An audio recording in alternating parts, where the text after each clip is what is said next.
Hi everyone, welcome to my channel. Today I'm going to show you how I use masking fluid to create detailed watercolor landscapes. Here's the painting I'm going to walk through.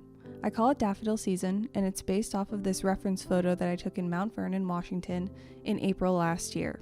To begin, if you're unfamiliar with masking fluid, you basically paint it onto your paper and it keeps the area white while you paint around it. Here's my drawing that I started with, and this is when I started strategizing about how to use masking fluid for this piece. Since watercolor is a transparent medium, we can't paint an area with a dark color and then paint over it again with a light color to lighten it. It's important to protect the white parts of the page, and this can be particularly difficult with small, detailed areas. There are different ways that people approach this, like negative painting or using gouache, but my preferred tool is masking fluid. This isn't sponsored, but I typically use the Winsor & Newton brand masking fluid.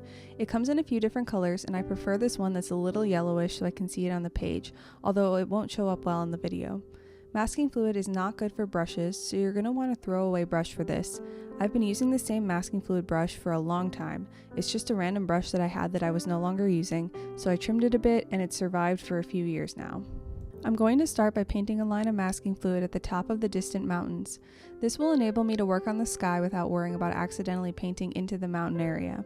It wouldn't be the end of the world if this happened, but I'd have a layer of paint from the clouds and then another layer of paint from the mountains, which will dilute the transparency that I love so much about watercolor. For the same reason, I'm going to paint a line of masking fluid over the tree line just below the mountains. After you apply masking fluid, you always want to wait a few minutes until it dries before putting any water or paint on it. The masking fluid is kind of rubbery and sticky, so it will start to clump on the brush. Every few minutes, I take a little piece of paper towel and use it to strip the masking fluid off the brush. As you can see, I'm not being gentle, which again is why you want to use a throwaway brush. And now the brush is clean again.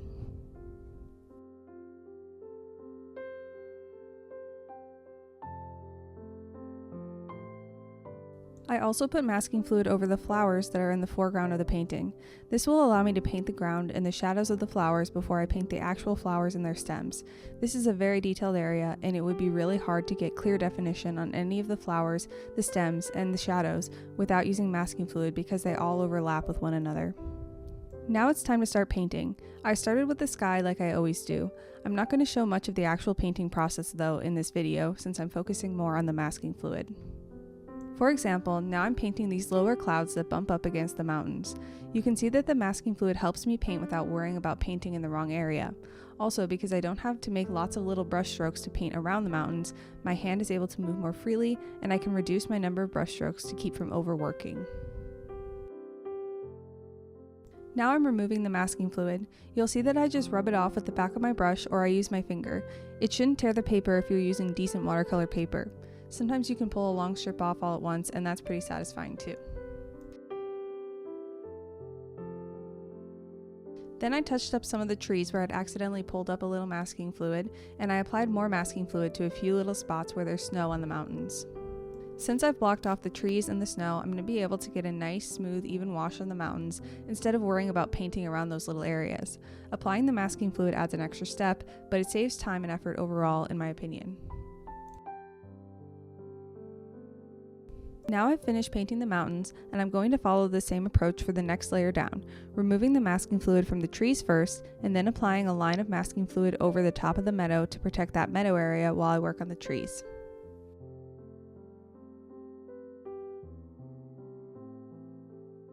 The same principles apply as I'm painting the trees.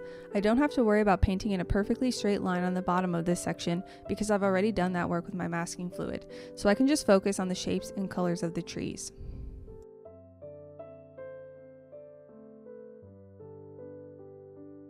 I'm painting the ground next, and I would never be able to get such a nice wash of color going if I had to paint around all of these little yellow flowers and their green stems here.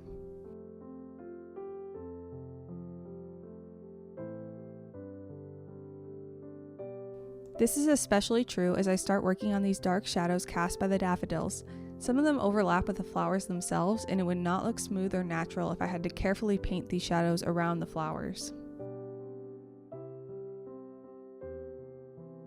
I remove the masking fluid from the back of the meadow and the flowers, and you can start to see the white areas, and I'm going to fill in with stems and flowers.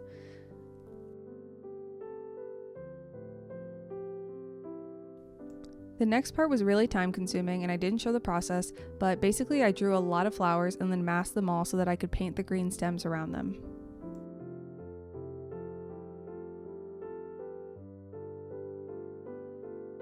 The same idea applies here. It would be very tricky to paint the stems without painting over the areas where the flowers are supposed to be, so the masking fluid helps with that.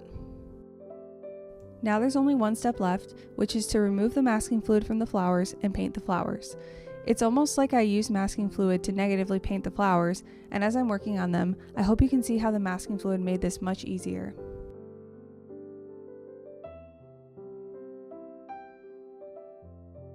So that's the finished painting.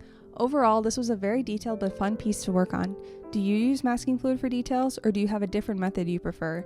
Let me know in the comments. Otherwise, thanks for watching. Have a nice week and happy painting!